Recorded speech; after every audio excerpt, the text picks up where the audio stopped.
السلام عليكم ورحمة الله وبركاته.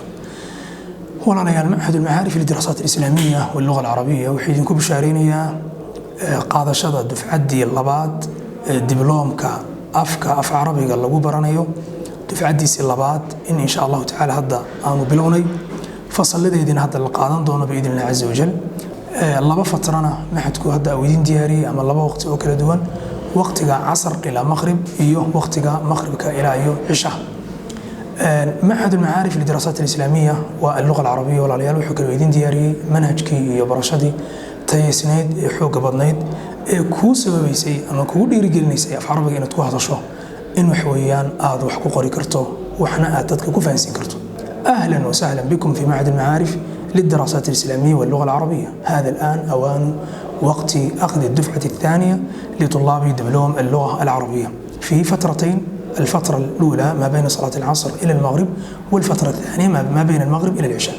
المعهد سيعطيك بإذن الله عز وجل المفاتيح التي بها تتحدث اللغة العربية، والمفاتيح التي تسهل لك بإذن الله عز وجل أن تكتب اللغة العربية وأن تحاور في اللغة العربية. أسأل الله لي ولكم التوفيق والعلم النافع والعمل الصالح.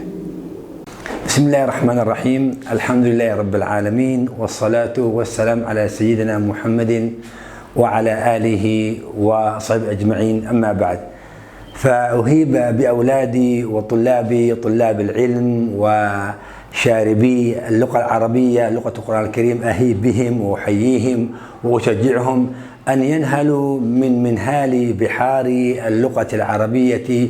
وهذا الصرح الطيب صرح المعارف هو من هذه البحار العظيمة. فأحيي كل طالب يريد أن يتقن اللغة العربية فهما وإدراكا وكلاما وحديثا واستيعابا لكلام رب العالمين أن يأتي إلى هذا الصرح الطيب، وأن يضع قدميه في هذا المكان، وأن يشرب من هذا المعين، وأن يسارع إلى التسجيل في هذا المعهد، معهد المعارف الذي هو مثل اسمه، حتى ندرك اللغة العربية. فأقول لطلابي الأحباب وطلاب العلم: كالي دخسو.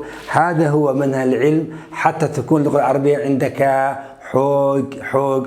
ولا بد أن تكون في نطقك وكلامك إنسان يتقنها ونشيطا فرعون بحديثك وكلامك. أسأل الله أن يجعلكم طلبة علم تحملون العلم من هذا المعين وتنشروا في ربوع هذه البلاد الإيمانية الخيرة، بلاد أرض الصومال.